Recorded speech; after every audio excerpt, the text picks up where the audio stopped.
Right, hello and welcome to our show tonight. The show is all about opinions, and yours out there are the most important ones. So you can get involved. Remember, folks, for those of you who haven't been on here before, you just whatever platform you're watching us on, you can just pop a message down, get involved, and put your opinion to the debates which we have coming up tonight. Some of the debates are going to be about Reading Football Club. They're going to be about National Headbutt Day yesterday. We'll tell you more about that later. We're going to talk about the England squad, the whys and the why nots. We're going to talk about the salaries in the Championship. Some really interesting information went up on our Facebook page this week. Sorry if you're getting a bing. I don't know why all of a sudden I'm getting them coming from my laptop. So, yeah, we've got lots and lots to talk about. So let's welcome who we got on tonight. As normal, we got Mr. Callie on. Hello. Hi, mate. It's been a good week for Watford and Derby, my two teams. Yeah. Bit of an up and down week with Watford. They're getting rid of the manager and then again, and then getting a win at Birmingham yesterday. Dan, how are you? Yeah, I'm good, mate. I'm good, thank you. Yeah, good week for Palace. Didn't play, so it was good. Yeah, it's a good week then.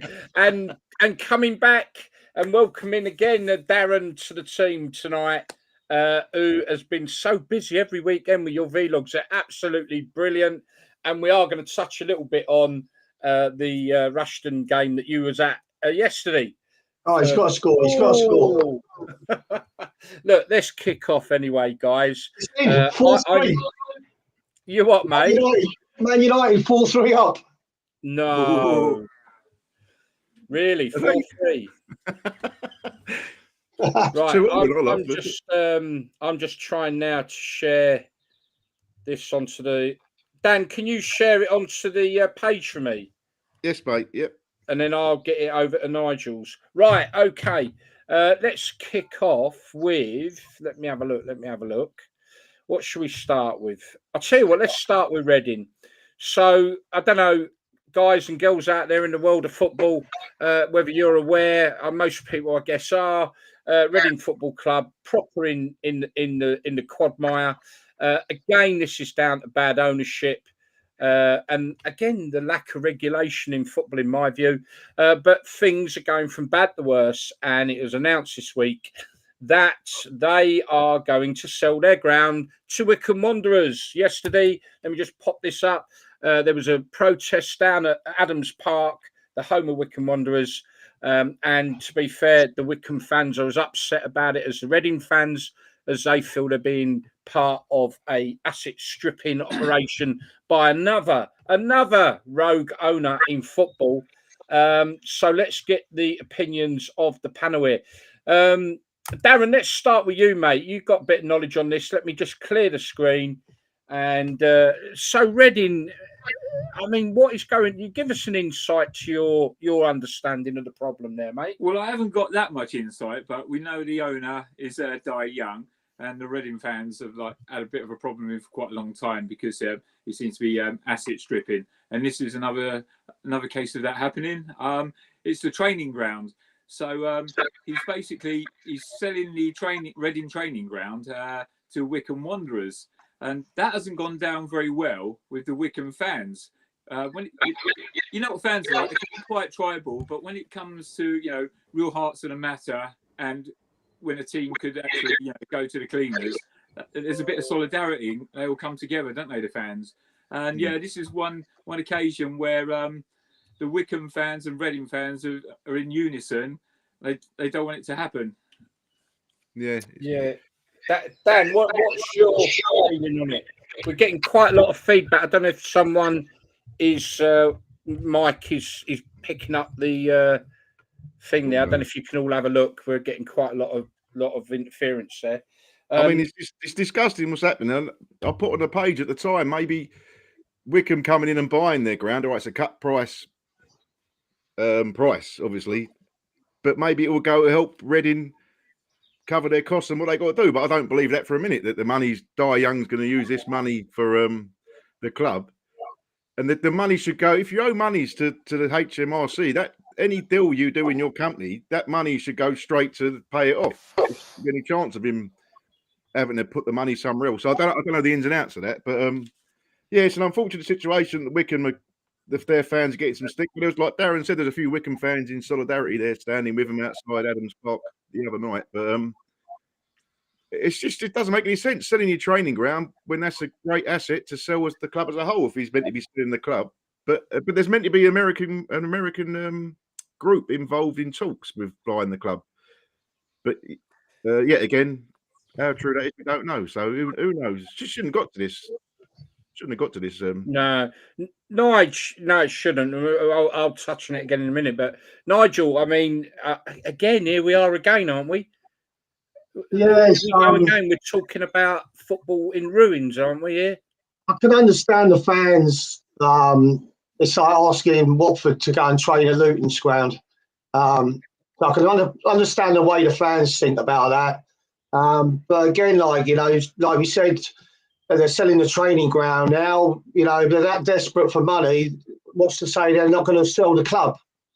And then again, that's another worry for all the fans. So yeah, it's been a horrendous season for Reading fans this year. They don't know whether they're coming or going at that club at the moment. It's just one club after another, though, isn't it? Yeah. Southend have got sorted out. I don't know if there's still a few things to clear up there, but they've sorted out. Now it's Torquay are in turmoil, Taunton Town. It's just the more popular football has got lately, it's boomed, isn't it? With the Premier League. So the more popular it's got, the more money involved in it. And this thing is happening more and more because people are owning the club that are only interested in lining their own pockets, aren't they? Yeah, definitely. And I mean, he's made 2 other clubs go bust or bankrupt, hasn't he? This Dai Young. I'm not sure if it was different countries. But he's got a track record of this, and it comes into it again, doesn't it? The fit and proper persons test, or whatever you call it. It's not fit for purpose, is it? But he always had a load of money. He's a billionaire. But I know look what happened in China, and they pulled the money with taxes. There's something's gone on in it, so maybe he can't access all these funds. I don't know, but he just seems like a wrong one to me. But that's a bit of a liable statement. So I hope he's not watching. Allegedly, eh? Allegedly. I think the financial gap between the big boys and the small boys has got even further, wider now. I think, there's teams that are going up from the Championship. They've got to decide whether they gamble the money and invest in players that they hope are going to keep them up there. But, I mean, you look at Forest's situation at the moment, not Forest. If they go down, they're in deep shit, financially. But, yeah, the gap between the small clubs and the big clubs is huge now. Far much bigger than it used to be. No, definitely. And if Leicester come up, they're going to have some sanctions against them, they're saying through something. But then they shouldn't let them up, should they? If that's the case, don't know. Sorry, chaps. Were you looking on social media? No, I've been trying to get it onto Nigel's page, and all I've really done is put the link. Although if people click it, Nigel, it'll put it straight onto the show anyway, into the page where the show is. I stuck the link on my page anyway. Yeah, so I don't know. I don't know. Anyway, yeah, the link's on there. Cool. So, yeah. Sorry, guys. I lost concentration in doing that. But yeah, look, here we are again, and again, was there not supposed to be a regulator for football brought in by the government? It's on the verge of coming in. What does that look like? How long does it take? What does a regulator look like? Yeah. I mean, something's got to happen in football, innit? We can't, week in, week out, we end up having the same conversation. Clubs in trouble, fans getting shit on. And that's what it comes down to. The biggest problem in football, gentlemen, is the fact that it's now become just a business. Whereas football before was part of a community, it was part of the town that it was in and everything else, but now because it's a business, it's doing what business does. Yeah, that is go up and down, go bankrupt, and this is the problem, and everyone's saying, oh yeah, but it's just a business now. Well, this is what you get when you do business. I'm afraid you get people going bankrupt every 5 minutes.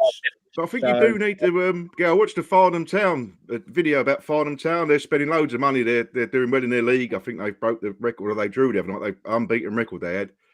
But and they get a bit of stick because they're buying players from step 4 and 5 or 4 and 3.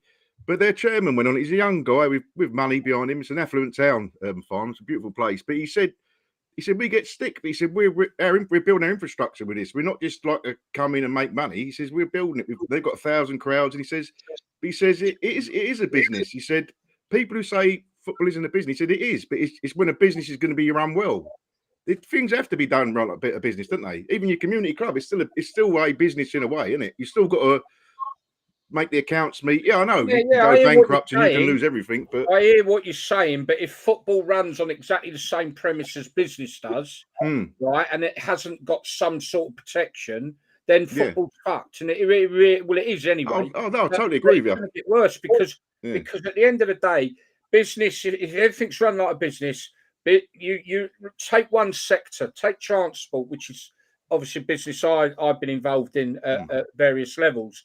And mate, I've been under and everything, and that's the problem. Businesses go under because it's the way it is. Football, yes, run as a business, but surely there needs to be something brought in to protect.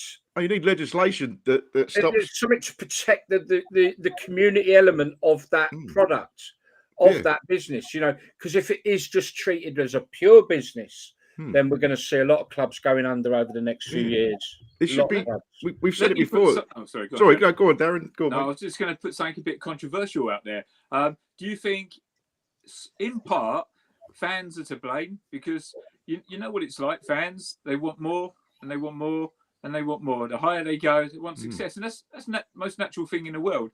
But then the football club might feel a little bit of pressure if they don't give the fans what they need. The fans are calling for heads, things like that. What do you think, guys? I think all fans are guilty of it. All fans are guilty of that, Darren. You're right. You always why are our team spending this? Why are they doing that? And I think it's worse now than ever. You see how quickly fans turn on a manager or an owner. It happens within after one game. It's like banners and it has, Jack. That's social media for you and talk sport with phone-ins, 24-hour news. The pressure's got bigger in it. But yeah, we do. Why aren't Palace spending money? Get your checkbook out, and it's just they got to meet their figures, haven't they? So yeah, it's still up to the businessmen. The clubs, they're not saying why 3 years time we've got all these young uns coming through. They should be the structure of the club. There's none of that now. It's got to be delivered straight away. And that happens with the big boys at the top, but there's fans that are supporting smaller teams. They want that same sort of thing, and it's not possible. The clubs can't provide that sort of money to pay wages and buy players, and some of the fans don't understand that. They're just sort of either expecting what the chairman's expecting, they're not giving the club a chance. And the trouble is, it ain't going to get any better, because you've got all these youth academies and all that lot, but you don't see a lot of players coming through with these big clubs. I mean, I think Klopp's given a few of them a chance at Liverpool, and they've done really well. But the answer to success is to buy the players in. They don't seem to be interested in the youth academy. I think that was always when I played for Watford. That was always the first thing that Graham Taylor set up was the youth setup, and he got Tom Wally in. And I mean, if you look at the players that came through the youth team at Watford, there's an incredible amount of players that got careers out of football because of what happened at Watford. But I don't think I don't think that goes on much now. They've got the academies, but they want to win a league or something like that. They go out and buy. They go and buy players, and there's only a few clubs can do that. You look at Man United, when the old was it Alan Enson said you can't win nothing with kids, but that's probably the last time it happened, wasn't it? I know that was an exceptional set of kids who come through there, and what were they called? The team of 90, I can't remember, but the old Fergie fledglings, weren't they? Or something like that. That's it. Yeah. That was when there weren't all this money flying about, Dan. No, I'm saying that it hasn't happened since, is it? Was it a class of 82? The money flying around in football wasn't there at that time. So you had to rely on bringing lads through the youth system and producing your own little superstars and stuff like that. Now it's totally different. They've got the checkbook, go and buy a player, go and sign a manager. If he don't do it in 8 games, sack him, pay him off, and get another one in. Yeah. It's The Palace team of the 80s, although it only lasted a few weeks, not the whole 80s, but that was a youth team that come through the FA Youth Cup, wasn't it? Under Venables. But yeah, you don't see it. They were meant to be the team to look out for, the Palace youth team. And the funny thing about it was Ernie Wally, who was Tom Wally's brother, was in charge of the Palace youth team. So when we played, and Tom Wally, he was feeding us raw meat before we played the match. And we beat Palace 6-0 at home, 7-1 at home, 6-0 away from home. And I'll tell you what, that was the side that was meant to have all the superstars in it. Yeah. That was the end of their team of the 80s. Yeah, folks, I just want to say for those watching and listening, you can get involved. Your opinion is important as well. And just drop the message on whatever platform you're on. You just need to comment in the comments, and we pick them up. So get involved. I just got to say on that, Darren. Yeah, do you know what? You hit a point really there, because you're right. I've never considered that element to the whole problem in football, that we as fans have almost sort of created that scenario ourselves.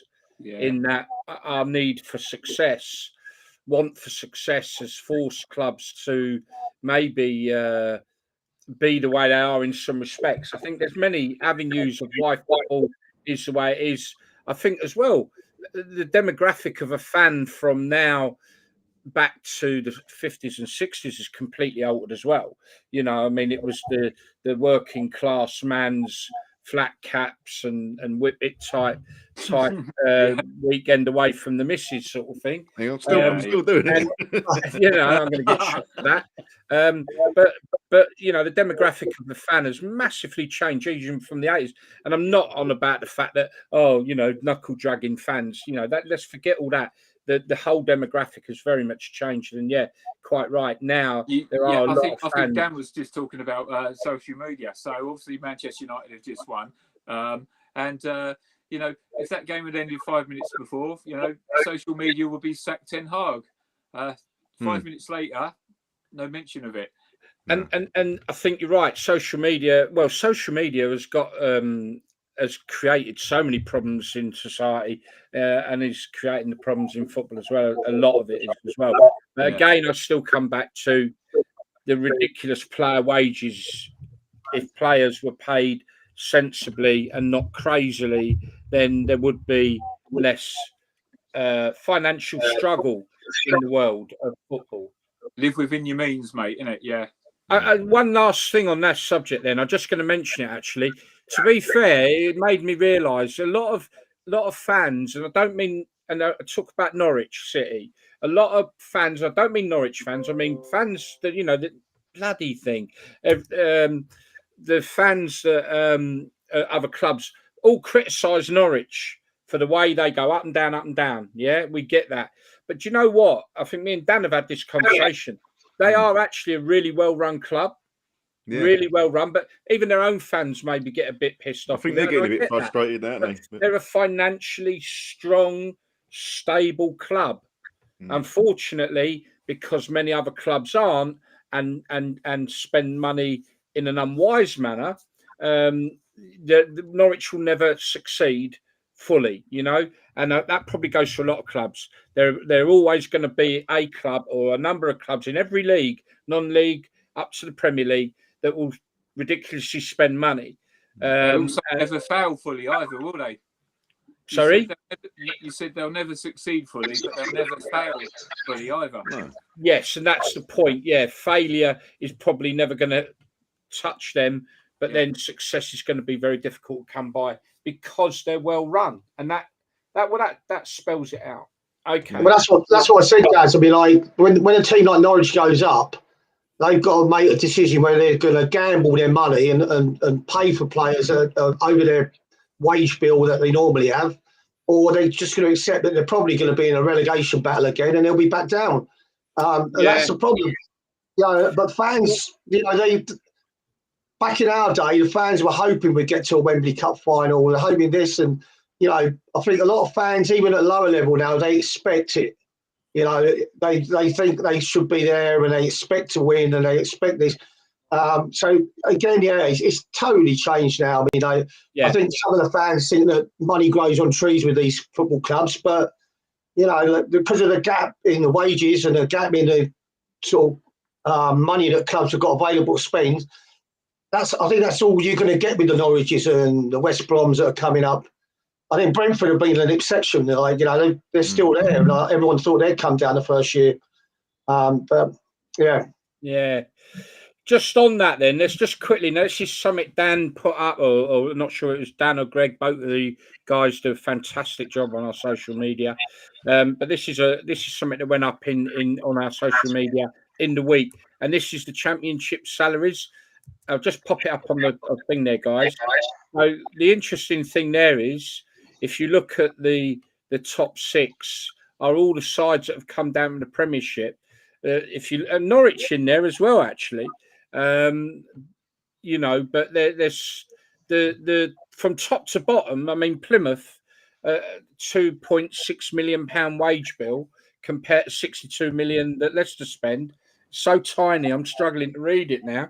But one of the pointing out a couple of really good things in there. One is Ipswich, who are doing so well and a very good side. If you look at their wage bill. And what was the other one, Dan? Coventry. Coventry, yeah. If you look at even better Coventry. So if you look at them, and then something that stood out for me with that was it actually does prove that necessarily you don't need to be paying these wages, ridiculous players, ridiculous wages to be successful.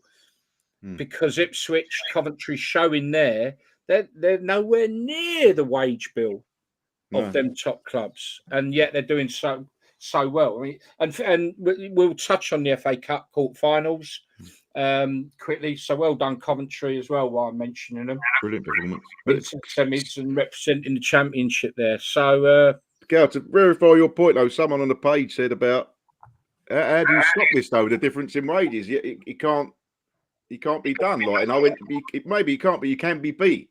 You can beat it by doing what you said, having a good recruitment. So that's what Brighton have done. I know Brighton have got a load of money. Someone pointed out, which is true, that Tony Bloom he's got billions, but you need a good recruitment system, getting the right people in, building the club, and that. And the feedback here. So Brighton and Brentford are two in case, and also with Ipswich now and Coventry, they only missed out on going up last year, didn't they, in the playoff final? Good, very good manager. They sold their best player in the summer, didn't they? Gorkis, I can never get his name right. They're forward, and but they got another new guy. So it's just about building yourself, because you can't compete. And obviously, with the top six in there are going to be on the best wages because they've come down to the Prem. Look, whilst it's a free, shall we say, in business language, then it's a free market, isn't it? Football, really. I know the financial fair play, but financial fair play seems a bit odd, you know, when you've got teams can spend that much and teams having to cope with that much. There's not really much. Well, there's not much financial fair play going on in the Championship when you look at the differences. So, but because it is almost a free market, other than the minute financial fair play rules, I don't think there is a way of stopping it, is there? Again, you know, it's any free market. You have no control over where it wants to go, you know. And I guess what is the answer? I mean, look, it's too late probably, but you know, we've always talked about player wage caps and stuff like that. Maybe that's, you know, the biggest problem in football is player wages. But that's got to be worldwide. Why we are where we are, whether it's the fans being too demanding, the clubs, you know, player wages is what's causing such a big problem. And we see it, Darren, your blogs, you go around the non-league clubs. The problem is just as bad down there as it is anywhere else. Obviously at a very different level. And again, the player wages, the problem is you've got clubs that will spend a fortune, and that's fine because they've got a sugar daddy come in or someone looking for a trophy to go on his mantelpiece, which is like, you know, Hollywood Wrexham. I mean, sorry, but, You know, these are guys that are doing it, and fair play to the fans who are getting what they want from it. But at the end of the day, what you've got is these people coming into the game at non-league level. Then all the other clubs are trying to compete. Coming back to your point about the fans want success, so clubs are feeling they've got to compete, and that's when the mismanagement comes in, where money is not being spent correctly, and clubs are not because they're trying to compete. Well, what's interesting is obviously when I'm doing my vlogs week in, week out, I talk to the chairman nearly every week, but off camera.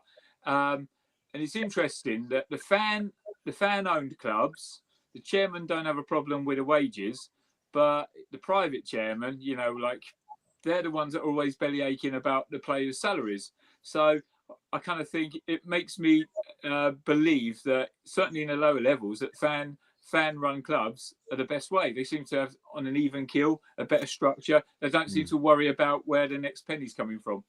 Yeah, because I think they're running it correctly, and they're probably paying players. Now, I can give you a good example. I was talking to a finance manager at one league club. I won't mention it, and basically, I think I've said this before, and they had a player that went a league lower, and he's now on 3 times the money he was on in that club. Yeah, I'm not surprised. And they're a fan-run club, by the way. They're a membership club. You know, after these footballers in these lower leagues, non-league sides, they're in cuckoo land, mate. The football club's got to put their foot down and say, "You ain't worth that money." Yeah. Sorry, but you've been a high division than this. Right? What they need to do at the lower level is they need to invest their money in getting a bloody good coaching that can make a player a better player. All right, and that's why some of these sides you see down below do really well, because they've got a manager who knows how to coach and get the best out of players and improve them. And that's what you got to do at non-league level, because they ain't a good standard down there. So if you can get a good coach going in and working with them and improving their play, that's where they're going to benefit from it. And they're not going to end up wasting all this money on wages for players that couldn't even get in a Sunday league side, some of them. No, Well, that's the truth. There's players who will go. There's always people who pay the money, and the players will go where the money is, won't they?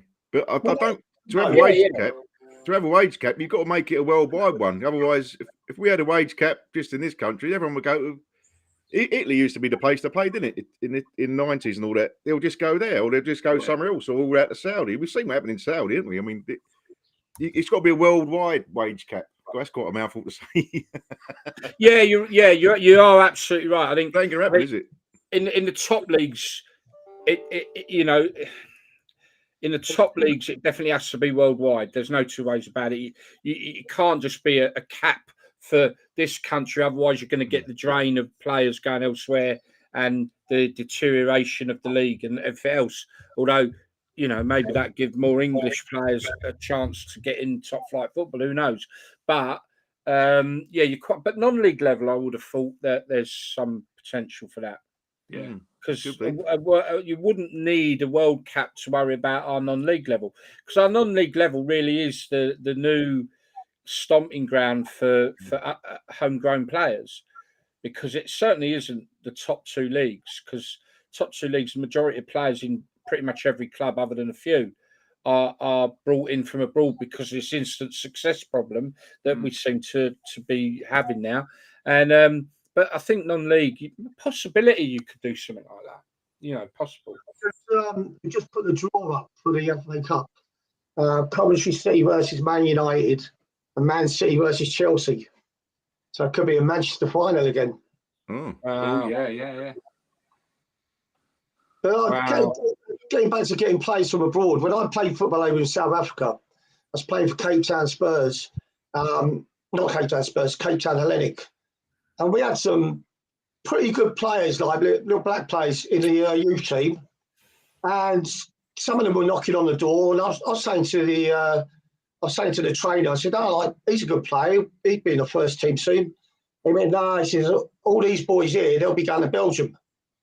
We got clubs interested in them over there. So they're training lads up over there, not even to get into their first team. They're training them to sell and make a bit of money over there. Yeah, definitely. Right, okay, gentlemen, what we do, I've got a couple of clips. I think one crazy save and one quite good goal. We'll do that, and then afterwards we will talk about National Headbutt Day yesterday. A bit more about that. We'll talk about the England squad. We'll maybe I think it's worth having a little chat about Harry Kane as well. We'll talk about that after. So let's have these couple of clips, and then we'll be back with Headbutt Saturday.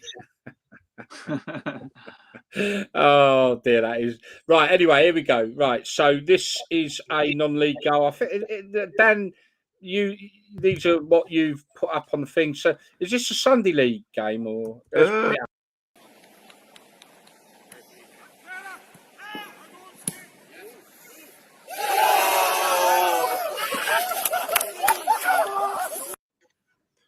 Lovely little half volley. Sunday league, was it? Or? I think so. Yeah, it's definitely. That was a good goal. That was a cracking goal.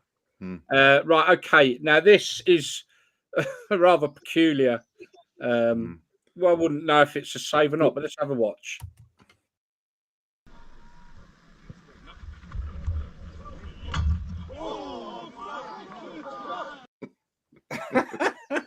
Show off.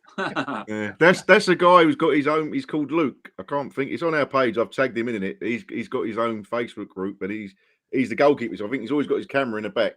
Goalkeeper about 15 years. So there's loads of clips like that. But that clip, it's gone massively viral. That one of him. I think he meant it. I mean, I said in the post, if it was a little bit out of time, then the defender number 17, he would have had his head stuck against the post because he just got out of the way. Didn't old Pat Jennings back in the day used to be the master of one-handed save, didn't he? Yeah. Hands like shovels. Quite well known for it, Pat Jennings, the one-handed save. By the way, he started his career at Watford. Yeah. No gloves either, was it? Yeah, big heavy leather balls and all. Yeah. Sod getting in front of one of them. Yeah. Okay, so let's just quickly touch on this Headbutt Saturday malarkey. So yesterday, people, what there was, we're aware of 3 separate instances in the world of football that where people have been headbutted. The first one is at Exeter City. There's been alleged headbutt in the tunnel between players. That was that one. Then another one happened between players at Hastings United. And then I shouldn't say it's funny, should I? Someone's been hurt. But the strangest one, let's use that word. The strangest one was at Rushden and Diamonds against Lye yesterday in the Southern Counties League. I'm going to come on to Darren in a minute because Darren was at this game. Now, don't get me wrong, he didn't see it. I'm not going to throw you under the bus. You didn't see it. I didn't see it. What's that mark on your head, Darren? Yeah, you wasn't in the bar. But what's happened here is Rushden and Diamonds had a goalkeeper shortage. They did a dual registration emergency transfer yesterday for a player. I'm not going to say names because that wouldn't be right. But a goalkeeper from St Ives, and he made his debut yesterday for Rushden Diamonds, and in all fairness, had a bit of a Joe Bobbler. They lost 4-0, of which he had a bit of a nightmare game. Then in the bar after the game, a Rushden fan, we don't know what he said to him, but clearly said, "Oi, mate, you were crap." Something along them lines, and he turned around and just headbutted him.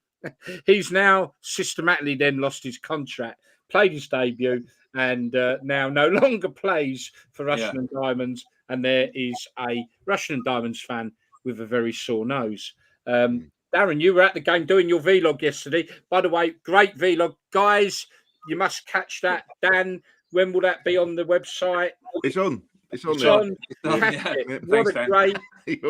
great vlog, as normal. But you were there on the day, and I know you weren't involved. Or you weren't involved in it. You weren't in the same place. You didn't see nothing. But clearly, it looks like I was with this spot on my forehead. Yeah, but clearly, Headbutt Saturday. That is the craziest story. That a player emergency signing on his debut, by the end of the day, has lost his contract with Rushden and Diamonds for headbutting a Rushden Diamond supporter for saying, what a crap game, mate, or whatever the guy said. I'm guessing it might have been a little bit more verbal than that. But Darren, did you see any melee or what?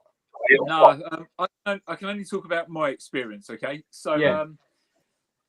Firstly, I've got to say, Rushden and Diamonds, what a blinding club. They treated me absolutely magnificently. So this shouldn't be a stain on their reputation or nothing. Let's get that over and done with. Right. So after the game, I went into a bar, Rushden and Diamonds. Now there's 2 bars there, and there's one for the public and one for players, board members and stuff like that. And they're kind of connected, but there's a bar between them, and there's a door as well. So I'm in there.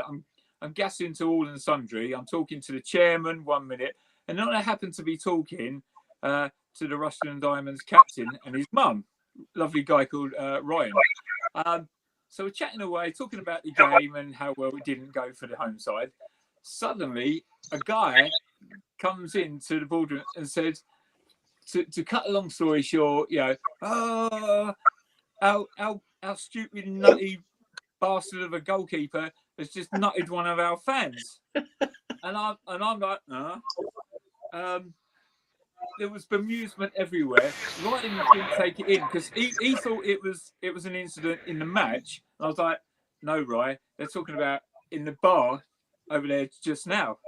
And he was like, oh, blimey. I said to him, it's best we stay in here, carry on chatting. You want to keep away from it. So it was after the initial shock. It wasn't hysteria or nothing like that, but a little bit of, I didn't see the chairman after that for a little bit. And then that was it, really. An incident happened. Generally, people stayed in their own bars. I came out the ground. I kind of forgot all about it. Went on social media, and Rushden had released a statement saying an incident happened. Blah, Yeah, blah, blah. I've got statements somewhere. And they terminated the player in question's contract. They didn't mention what position the goalkeeper position he was, but everyone knows he was a goalkeeper.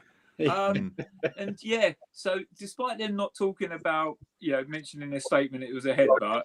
Clearly, a lot of people said it, and social media was full of it.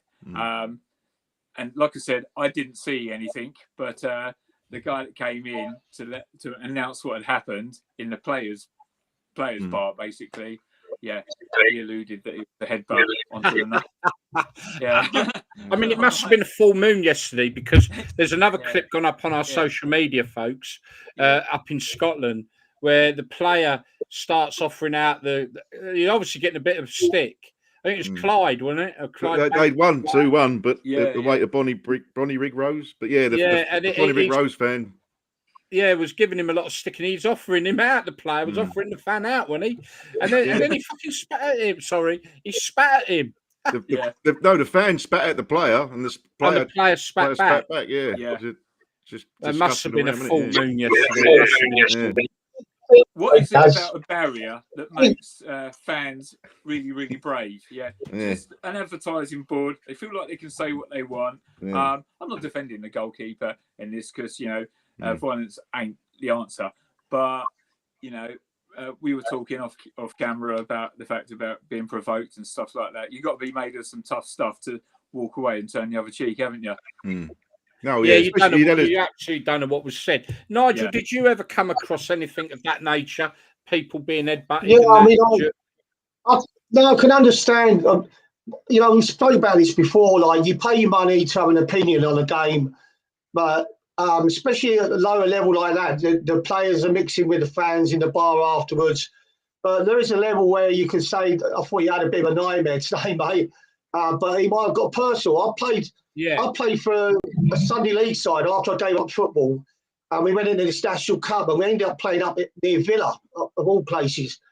And there was this one fan on the sideline and he was calling me everything under the sunlight, And then I come pretty close to the company in one end, but then the guy wants to come up and have a drink with you in the bar afterwards. So I'm like, you serious after what you've been calling me? There's no barrier there, Nigel, anymore for it to be brave. No, but there's got to be you as a fan, if you're going to mix with players, you can have an opinion on the game. And, I've had games with Derby where we've gone out to the club afterwards and Derby diehard fans, oh, Cally, fucking nightmare today. And I'll go, yeah, we was well off it, you know, but yeah, don't mind, we'll win next week. Do you want a drink? And like, you know, you'll chat with fans like that, but there's some fans that will take it over the limit. I think it's and, social media again. We're only human, aren't we? So Yeah. they only push people so far before they're going to, especially after he's had a bad match. I mean, he knows he's had a bad match. He don't need you rubbing it in his face. I'm surprised his headbutt connected and didn't miss. To be honest, the game. No. At least we got one thing right. Okay, the weird thing about it, obviously Rushden got a bit of a hiding in the second half. All the goals are scored, and the Rushden captain at the end of the match got his players, you know, to applaud the fans. There was, I think, 339 there. And as he was walking around the side of the pitch, he was apologising to the fans, on behalf of his team for the team's performance. And I thought, you know, what a classy guy to do that. And I'm thinking, what a fantastic guy he was, and what a great thing to do, because the fans were, you know, they were a bit pissed off with the performance, put it that way. But yeah, it was like a hold my hands up moment. And then all this shenanigans happens in the bar. Yeah. Well, I think it's like we touched, Gal. Sorry, quickly. It's just it's social media. Everyone can say what they want, don't they? Twitter's a cesspit. Yeah. The abuse, but it probably carries over into in real life. They still think they're in social media, and they're definitely.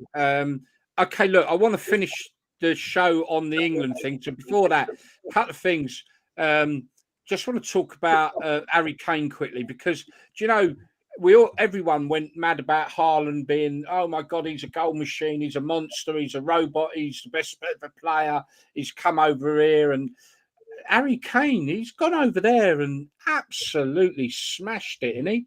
He broke the record yesterday for a debut season goal scoring record in the German Bundesliga. That's no walkover league either. It's, you know, it's a tough league. Harry Kane, I mean, what are your thoughts, Guy? I mean, he still ain't going to win that, but Harry Kane's quality. Harry Kane's quality, but he's 20. Was he 28, 29 now? Yeah. I mean, the fact that they're going to raving about Haaland is he's still a young player. Like, good point. Good point. Have a price tag on his head like that, and the amount of wages he's getting paid, there was a hell of a lot of pressure on him, and he's delivered it. You know, so. Yeah. You know, Harry Kane, serious, what a player. But, you know, if Haaland keeps improving, when he gets to 28, how good's he going to be? Yeah. I'm looking forward to seeing him in the Champions League. They got Arsenal, haven't they? So it'd be good to see Harry Kane come over and play against Arsenal. Didn't he? Yeah. So that'd be good to see. No, he's a top player, isn't he? Top player. I like Harry Kane. I like Harry Kane when he's sort of like when he stays up front, knocking in the goals. I don't like him when he comes far too deep. Yeah. You know, because obviously at Spurs he might have had Son running off him, kind of thing, in that. But I don't know. You centre forward. I like the centre forward to be up there, banging in the goals. You know, let the midfielders do the link-up play and all that type of thing. But what do I know? I wasn't a professional footballer. He was good on Football Manager, though.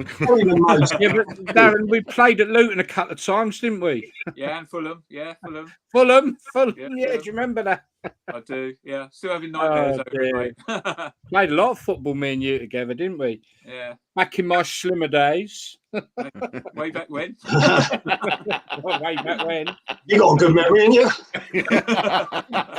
I just want to, last thing, me and Darren were just having a chat earlier, and Darren had got a bit of stick on, was a comment he made about this. I guess you could say the virtual signalling that is creeping into football. And it revolved around. Well, Darren, you explained the situation and why you were getting some stick. Kikoki, yeah. So I got on from the football last night, and I don't know if you see on YouTube that they sort of like they put up the Premier League goals quite quickly in like little 3-minute packages for each game. So last night I was just having a quick look at Burnley-Brentford, and the banner headline was Clarets grabbed vital win against 10-player Brentford. So on my Facebook page, I thought, what is this bullshit? 10-player Brentford. What has happened? What has football terminology become?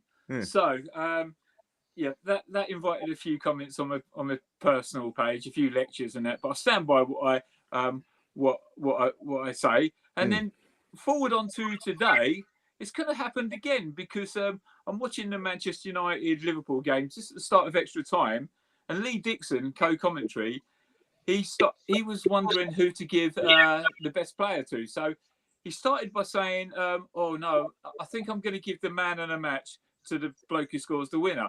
No, to the person who scores the winner." And he's like, and then he changed man of the match to player of the match. And I'm like, for fuck's sake, excuse my French. no, you can't even say you're welcome to use it in man this of the match situation with a game involving 22 men.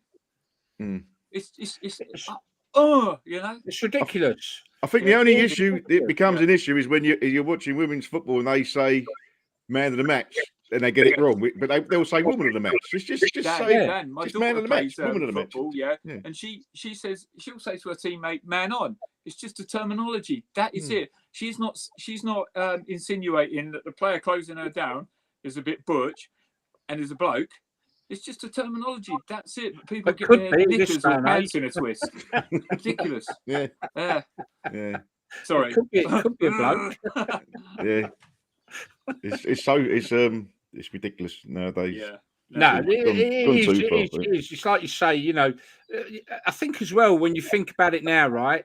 Like you're saying, your daughter plays football, great. And that's brilliant.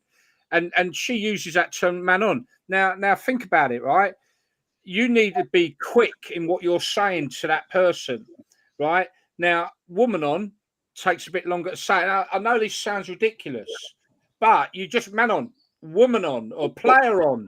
It's not quick. Well, you could mention the 96 different genders. That do say man on. I bet they do. Because that it's again, mate. Terminology. Yeah, it's football terminology. Yeah. But the world has become so pathetic. And it has. I'm sorry. The world has become that pathetic. People have become that pathetic.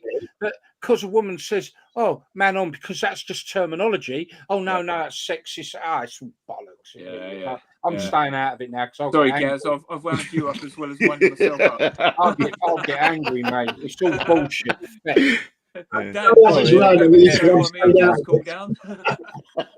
Right, come on, let's get on to the England, then we can wrap it up. Folks, let's have a look. Sorry, you know what? I've neglected the comments page. I don't think we've been getting many. Stephen Parkin on again tonight. Hello. Nicky Lewis, hello. Not had many folks. You can get involved in these discussions and give us your... It's all about opinions, and we're all entitled to our opinions. Let's understand that, as long as they're within the bounds of sensibility. You can join in. And all you got to do, whatever platform you are watching on or listening on, just drop a comment and join in the conversation. Okay. Right, let's finish off with the England side. Let me just bring it up. So let's talk about the England team, the whys, the why nots, and the good and the bad and the ugly. Okay. So this is the England team that's been picked for the games against Brazil and Belgium. 2 tough games, 2 good sides. So, good tests. There we are. So we'll leave that up for a few moments. We can talk why everyone has a good look at that, and then we can talk about the whys, the why nots, the good, the bad, and the ugly. So, I think look at because he picks the same squad every time, doesn't he? Right, go on then. Thoughts, Nigel? Yeah, Henderson. How the hell is he still in the side? I mean, Southgate's just boring. I can't even give the guy time. He's picks the same squad all the time. He's picking players that can't even. I tell you, the only thing he's done is he's got rid of that Calvin. Is it the lad that's gone away? Calvin Phillips. Yeah. I mean, he's gone well. He's not showing good form, but before he said I'm going to pick players that are in form for the clubs, and then he's picking players like Harry Maguire, who he's had good games for England, but he wasn't even getting in the side at United. So the guy's just. It seems like he's got his favourites. It doesn't matter how well you're playing for your team, you're not going to get in his squad.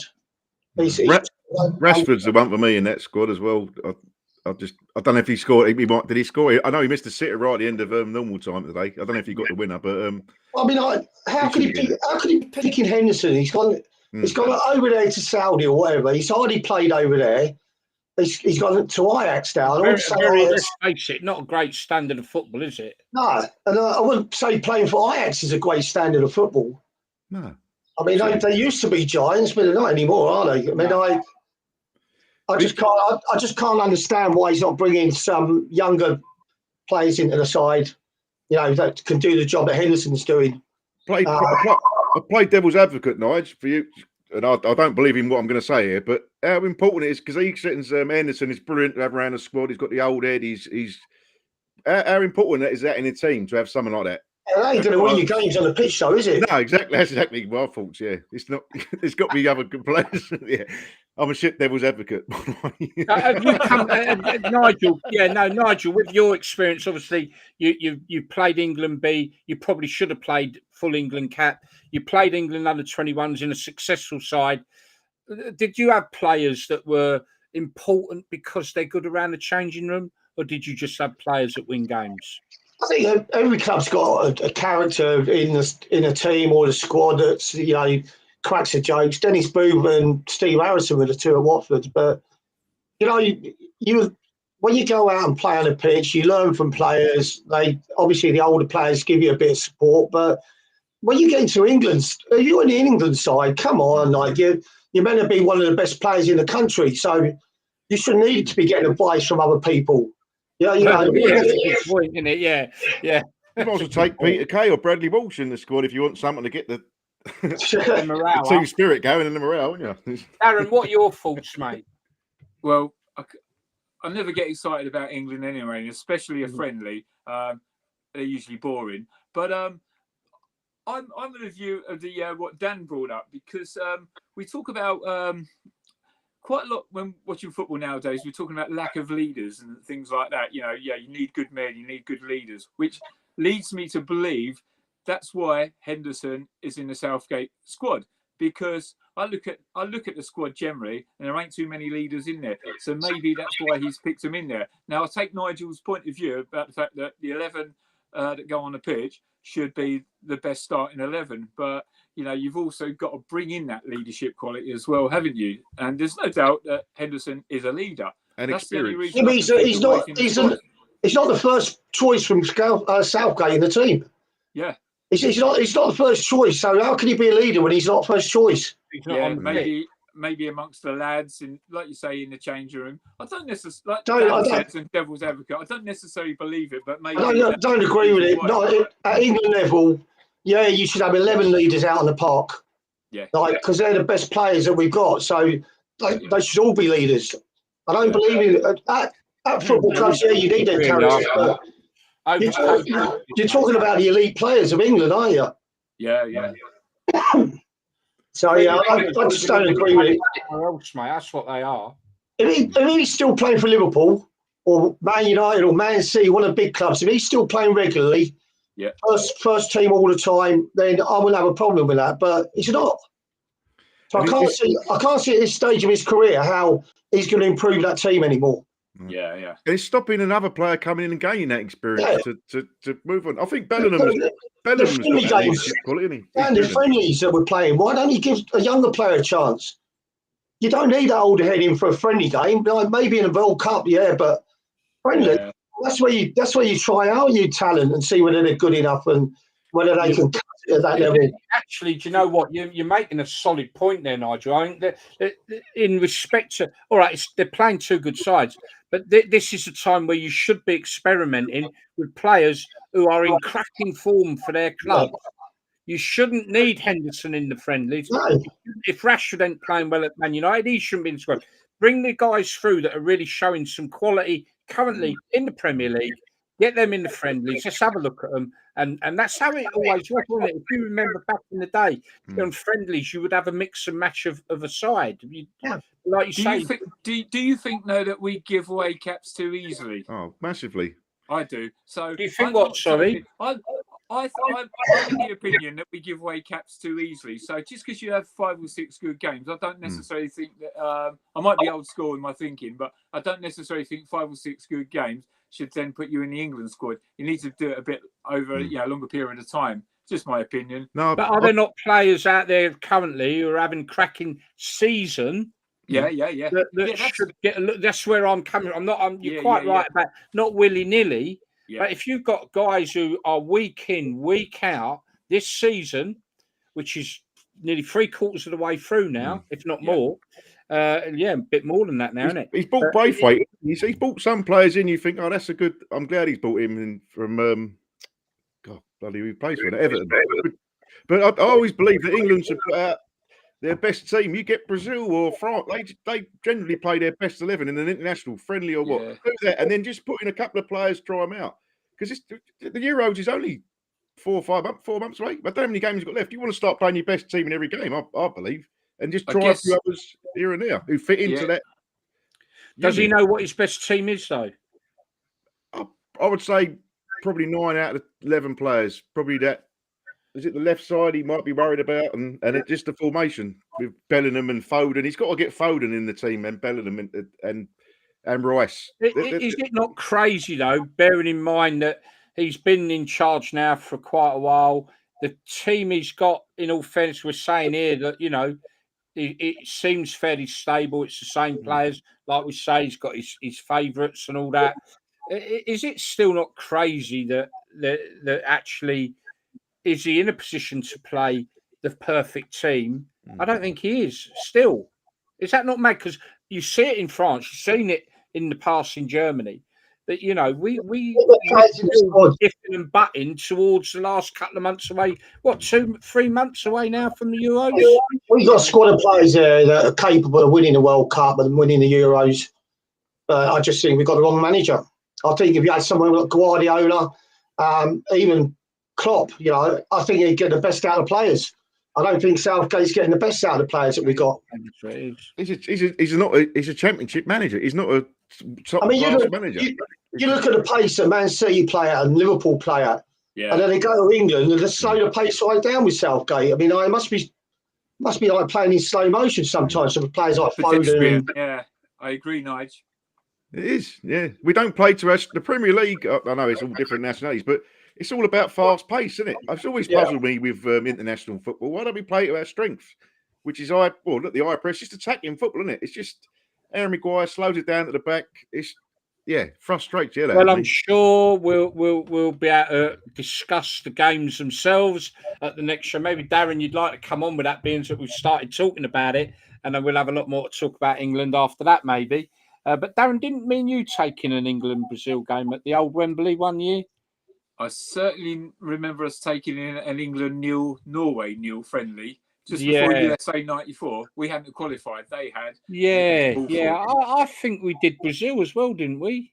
We might have. I think we did. I remember going down. I've done a few England-Brazils back in the day, but I'm sure we went for one. So anyway, there you go. I think we're going to wrap it up, guys. We've been going an hour. It's been a good show tonight. And I'll be honest with you, folks out there, as much as we've not had the interaction I'd like I say, you can get involved. Your opinion is very important as well. We all have different opinions, and it's good to share them. Ian Hells has just jumped on. Hello, late joining today, guys. Was at pub watching. Hope you're all well. So long as England don't lose against Scotland is basically what he's saying. Stephen Parkin. Leeds are now top of the league after beating Millwall. Folks, you can get involved with these shows. Please don't be shy. We've had a great steady audience today. That's been brilliant. It's been a good show, chaps. It's an hour-long show, so we're going to wrap it there. Nigel, last word from you, my friend.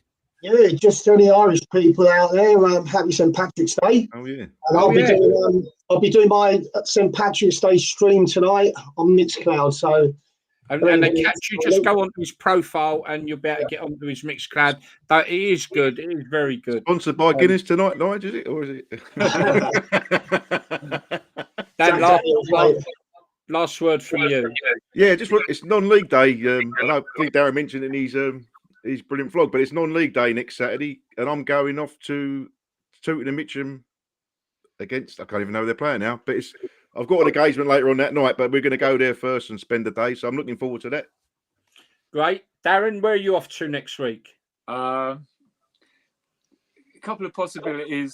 I'm going to leave it at that, just because I don't want to say someone and then I'll change my mind. But one quickie for you to say for the next episode. All England fans, which team would you least like to get knocked out of the World Cup by? Whether it's Scotland, Wales, Argentina, West Germany, or Germany. Yeah, That's an Scotland. interesting question. And Yeah. then maybe this is what we need to do. Right. So, Yeah. folks, the last tip for me is look, watch out for our next show. We'll advertise it on our platforms. Join us. And yeah, have a think about that question, folks. Which team, as Darren has said, which team would you not like to be knocked out by? That's correct, isn't it, mate? Yeah. Well, Ian Els has already answered that. 100% Scotland. I mean, I know too many Scottish people who, you know, the abuse you're going to get is Scotland. And Well, then nobody there on is teams. Kilmarnock, by the way. You're going to get it now, yeah. So remember that, folks. Who would you least like England to get knocked out by in the next World Cup? Or Plenty any of sort choices ever. there. Yeah. Great question. Yeah. All right, gentlemen, I really appreciate your time today. It's been good. I've enjoyed it. It's been great. I hope you've enjoyed it out there. And like I say, folks, next time you come and join us, please get involved and don't be shy. Put your opinion on the comments and we'll go from there. Okay, gentlemen, it's wonderful. Thank you very, very much for your time. Everyone out there, be safe. Have a lovely week. And like I say, keep an eye out for the next show, which will be coming up very, very, very shortly. And I'm trying to hang it on because I can't find me get out thing here. I wonder Here where we that was go. going. Got it now. Remember, folks, non-league football next week. It's non-league football day next week. Get out there, support your local clubs. They really do need it. And you might be surprised how you might enjoy it. Right, that's it then, folks. Good night and goodbye. Darren, stay on for now. Bye-bye.